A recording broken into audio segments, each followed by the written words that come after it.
Well, hello there, tankers of the Blitz universe. I'm Flossie, and today I will be doing a comparison video between the Object 777 and the WZ-113. Two tanks that have quite crazy damage per minute numbers in terms of tier 10 heavies, and overall both of these tanks are actually quite nice. And in today's video I will be explaining to you why I think one is better than the other. But we'll be going over the tank stats, their armor profiles, and then doing one live game in each of these. And then at the end of the video, I will give my opinion on which one I think is better. I will also be leaving timestamps down below, so you can skip around the video if you feel like just watching a specific section. Now, getting right into the stats of these vehicles here, you can see I have both of them up at the top here with the exact same equipment and provisions on each, and I am using calibrated shells. Simply because that is what I use in game on both of these tanks. Now, in terms of the guns these tanks carry, both of them have really nice DPM. However, the 113 does have about 100 more DPM, as you can see here. Same with the penetration. The WZ has slightly better penetration on these standard shells. And you can see here it has a lot better penetration on the premium. The WZ-113 has the most tier 10 penetration for a heavy. And slightly, like a little bit less than that is the Object's pen, which is still really good at 374. So both of these tanks, you won't have any issues cutting through your opponents. And yeah, and same with the HE, slightly better HE pen on the WZ, but it has less alpha damage, as you can see here. And speaking about the alpha damage, overall the WZ is less alpha than the 777. You can see here the 777 has 430 alpha, and the WZ only has 400 on its standard shells, and same with the premium, 370 compared to 360. However, I mean, the premium shells on the WZ, the damage doesn't actually fall that much off compared to the 77, so yeah, pretty solid there. Now, in terms of the accuracy these tanks carry, you can see the WZ has slightly better aim time, and it does kind of balance that. What balances that out is the slightly worse dispersion, however. Both of these guns can be troll at times, but I find that I prefer the WZ's gun over the 777's gun because, first off, I like the extra aim time, I'm not going to lie. Even if the dispersion is slightly worse, you're not really going to notice it all too much. Both of these tanks have 6 degrees of gun depression, which is enough, but sometimes you're going to find that you wish you had a little bit more. But yeah, overall, not terrible there. And in terms of the mobility these tanks have, you can see here the Object has a massive downside, and that is 12 reverse. So both of these tanks do go 45 forward.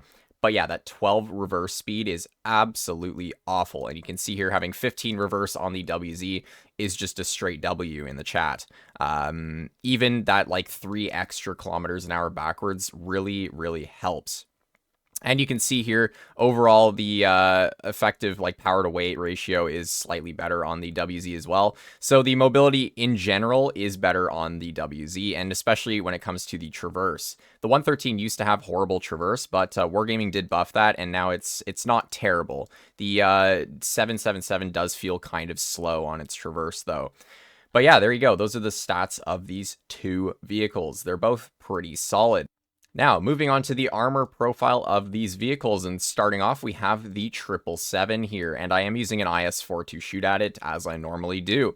So you can see here, while the IS-4 is loading AP shells, it can pen the lower plate really easily, and this lower plate is actually quite large, and you can see it has this like mid-section as well that is also like technically part of the lower plate because it doesn't have that much armor. It is 250 thick, but like, yeah, against AP, you're not really going to have too many issues penning it, and the lower plate is only 137 thick, so yeah, basically you want to hide the lower plate on this tank if you can, and basically show the turret. The turret is really quite troll on this tank. It's pretty strong against AP, and you won't really be able to pen it effectively, again, with AP shells. However, loading heat is a different story, and you can see here the hatches, well, not even the hatches, just the roof of the tank becomes a pretty big weak spot here. Now, it is very, very troll to hit this, this little, like, flat area on the top of the tank here, and sometimes you will just bounce the thing for whatever reason. But for the majority of your shells, you should be able to pen this thing no problem. And you can see here there's like little green spots all over the hull, but those are really troll, and you don't really want to shoot at them. So really just aim for the lower plate and the top of the roof when loading premium against this tank. This tank does actually have fairly good side armor though, and in a side scraping position, you can angle it quite a decent amount before these little spots become pennable. Yes, these are actually weak spots, and I have gotten hit there before, and it's really, really strange because you're like, where did this guy hit me? And then you realize, oh wait, there's a tiny little triangle at the back that they can actually hit you in. But that's pretty troll, and it's not really reliable, so this thing is okay at side scraping again. But, yeah, and using the gun depression this thing has, I mean, you only have 6 degrees, so it's only going to do so much. But you can see here, even if you're loading heat, it does make the roof harder to hit, and then you only really have the hatches to aim at, as well as these little cheek spots here. So yeah, overall, the armor profile on this tank is pretty solid, and you can see here, like, the side armor's fairly strong. However, the rear, you will be getting HE'd by pretty much everyone, especially at this lower section here. So anyways, that's the armor of the 777. So moving on to the WZ here, wherever it is. There it is. All right, so you can see here, the WZ on flat ground looks like it has worse hull armor, and to an extent it does. The upper plate is a little bit easier to pen, depending on how much taller you are than this vehicle. If you are in a tank like a Mouse that just is so much taller than this, you're aiming down at some pretty weak armor here, and you can pen it with your standard quite easily. But if you are on a even playing field or within a tank that's lower to the ground than this thing, then yeah, you can see there the upper plate then becomes quite strong. And at a certain angle here, it also is quite red to most vehicles. So yeah, I mean, the upper plate's pretty strong. The lower plate is, again, the main weak spot of this thing. You can see it is stronger than the object's lower plate. It's about 170 thick, so it's not terrible. And you do have these pretty large hatches on the roof, again, that you can hit. It depends. Sometimes they're easy to hit, and sometimes the game just trolls you and says no. So for the most part, I usually just try and aim at the lower plate of this thing if I'm using standard shells. And you can see here, while using heat on flat ground, yeah, you're going to be going straight through the upper plate, even at a super sharp angle there. Look at that. You have to angle it like crazy to even get bounces in the tank when people are shooting premium at you. And you also have the same sort of cheek weak spots that the 777 carries. So if you are sitting hull down with the 6 degrees of gun depression and someone is loading premium at you, they'll be able to pretty much butter right through these, and these are fairly easy to hit for the most part. It's like shooting at a like 121B kind of. And you can see here the hatches, I wouldn't really aim at these to begin with. So aim at the cheeks if you do see this thing hull down, or try and get around it to like the side or something. But you can see here, the side armor is okay on the 113, but because the turret is kind of sort of in the middle of the tank, side scraping in this thing can be a bit of a pain in the ass, because you do have to back up quite a bit before your gun can actually like see enemy tanks when you're in a side scraping position. So I don't really recommend it. And honestly, side scraping in either of these tanks is kind of, it's okay, but it's not like the main play style of them. So yeah, you can see there, again, hull down while using AP against this thing, it's very strong.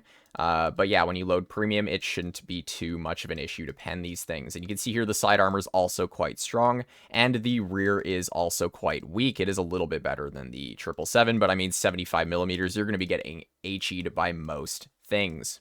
So there you go. Those are the armor profiles of both of these tanks. All right, let's get into some live gameplay and showcase how each of these tanks plays. Now, honestly, they both play quite similar to each other. You do not want to be completely frontline in these things, as if you do get pushed on when you are playing one of these vehicles, you will get destroyed quite quickly because your armor only works to a certain extent. And yeah, so you really want to use your DPM to support your heavy tanks. And if you can, use your teammates as HP shields and get your DPM working, this tank, both of these tanks, can be quite insane. So we'll see what we can do on our first game, and we are, of course, on Lagoon. So, hello Sheridan, 07 to you too. Bruh. There we go. Anyways, for Lagoon, I will be going more towards...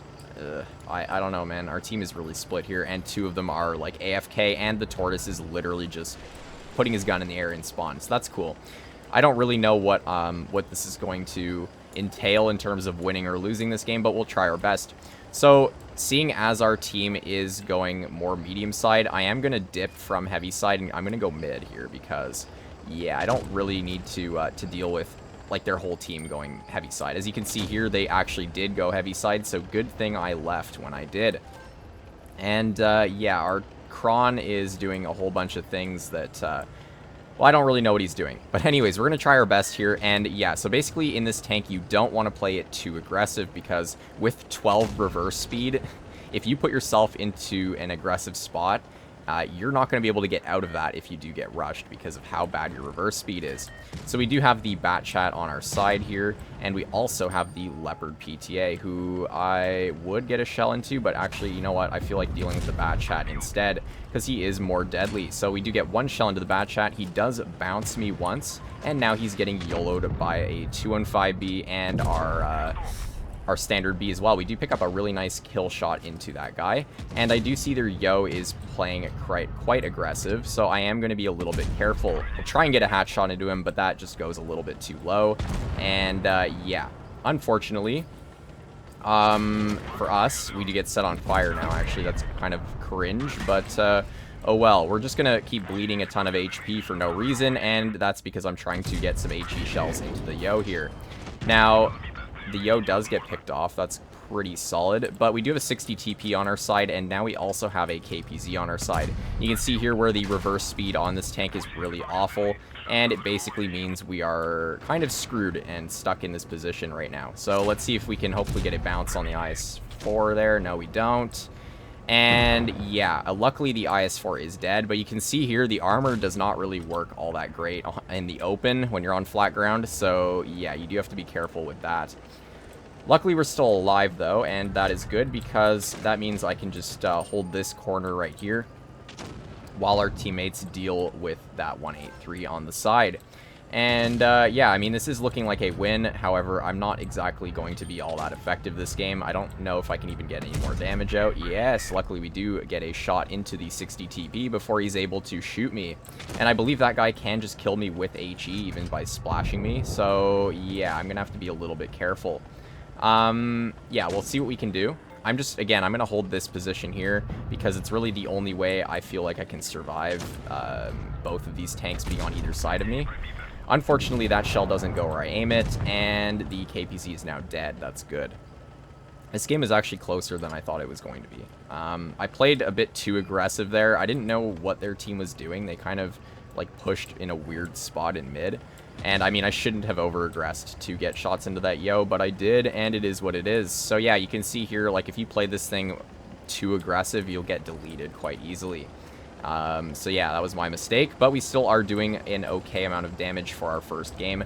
And let's see here, can I get a heat shell into the 60 TP? We do in fact do that there. So yeah, let's see, can I get another one? Hopefully the Kron moves. Unfortunately, that shell goes nowhere, and with this Kron blocking... Wait. Oh, bruh. This is really annoying. I don't know if... if the 60 is going to give me any shells. Let's go. We get a heat shell into his lower plate there. We're still doing okay. Like, we're at 3,800 damage, and we're still not dead, which is quite impressive here. Hopefully the 60 does shoot. There we go. He does kill the Kron, but that's okay because we should be able to out-reload him with 2 shells, in fact. So let's see what I can do here. Come on. And we do finish off the 60 TP with a shell into his lower plate, bringing us over 4,500 damage. So that's a quite decent game, especially for how sus I was playing. I will admit that was a really bad play for me in the mid there, and it basically lost me all of my health. But again, we still did all right. 4,500 damage is a solid game in the 777. But again, you can see there how quickly and easily it is to get nuked if you make mistakes when it comes to your own positioning. So anyways, it's going to be the same sort of gameplay style in the 113, and we'll see if we can do similar damage. Up against us, we have a decent amount of medium tanks. We have an STB, a Bat Chat, and a Vickers against us. So that means that their team's probably going to go more medium side, but I'm not exactly sure what our team is going to do. So I'm going to head towards mid, because... Actually, wait a minute. What is our whole team doing? I guess I'm going heavy side. I don't know. I just want to stick with the team. I don't want to be going by myself, so I'll basically go wherever they go, even if it is kind of a weird spot to go. And you can see here, the 113's mobility just overall feels better. Like, the traverse speed is better, and it is noticeably better. And same with the overall, like, acceleration of this thing. So I personally, in my opinion, I like the mobility of this tank more. Yeah, I just feel like the 7.7, it just feels a bit sluggish, I'm not gonna lie. So we're gonna play up into this mid area here, and I do see that someone is in the base cap. I don't know who it could be. Oh, the BZ, okay. So let's get a bounce on his side there. That shell goes way too low. Yeah, oh well. Let's see if I can, in fact, hit him again before he backs out of there. I do get one shell into him, and he does miss me, which is excellent. So far, we are still at full health, and we do have a little bit of damage to our name. And, yeah, I'm going to keep moving up more aggressive now, because that BZ kind of looks like he doesn't have much support with him. So I'm going to play this spot here. Hopefully the BZ can't pen me. Oh, boy, he does pen me with a Hesh there. I don't know where. It doesn't look like he hit me in the lower plate, but yeah, oh well. Let's use our nice heat pen and get a shell right into his turret there. You can see the heat pen on this tank is absolutely insane. And the BZ's kind of stuck in the middle of everyone here, so he's going to be dead quite quickly. Unfortunately, I don't pick up the clear shot. I do bounce that because of a skill issue when aiming, so oh well. BZ is still alive because our Super Conk also has a skill issue. Apparently, killing this BZ is a very challenging task for everyone on our team, including myself. Wow, I aimed that horribly. Okay, well, my aim is quite bad today, guys. I don't know what else to say. Let's see if I can finally aim a shell into the VK90's turret there. And I'm going to wiggle my turret around to make it harder for him to pen. But you can see there, he's kind of just buttering through my turret, which is to be expected because the VK90 does have quite a good pen. Yeah, I'm going to basically try and get another shell into his turret. We do bounce that, though, because I did rush the shell. And we're getting kind of destroyed this second battle by this VK, especially. So I'm just going to load a heat shell into his lower plate. There's only so much I can really do. And he is flanking me, which is not fun. But he does get a bounce, and we are able to basically outmaneuver him and kill him. However, we do have quite an annoying amount of medium tanks still alive on the enemy team, and they are obviously going to be flanking this spot here. So, there we go, we see the Vickers, and he gets absolutely nuked. The only issue is their STB is still full HP, which is really bad, like really, really bad. The STB being full HP and me missing that shot on the Vickers, I don't know how that shell missed, that was not my fault, means that this is probably going to be a loss and a half here. So we're going to try our best against this STB here, and I am actually going to start pushing towards him because my best bet of surviving this is to get out of the crossfire between the Vickers, the STB, and the Batchat here. The Batchat is shooting my rear. The STB keeps bouncing me for whatever reason. We do get a nice shell into his side there. And let's see if we can actually get another bounce from this STB. He does actually bounce us again. I don't know how we're still alive right now. This is absolutely insane. Hopefully we can kill the STB. Come on. Yes, we do kill the STB. Can we traverse? No, we can't. And all that's left is our 704 here, who is probably not going to win this game, if I'm being honest, because their Batchat does actually have a brain. He's in Triari. So I'm expecting to lose this, but I will skip forward to the end of the battle to see how it ends. The object does die. So we do, in fact, lose this game. And, yeah, that was a little bit unfortunate there. I don't really know if I could have technically done a bit better. I don't know. But in terms of the overall, like, the tank doing its job, it definitely did do its job. The STB on that enemy team had a fat skill issue because he should have been able to pen, like, every single shot on me. But I guess we played that okay because we were able to get out of the crossfire and at least kill the STB.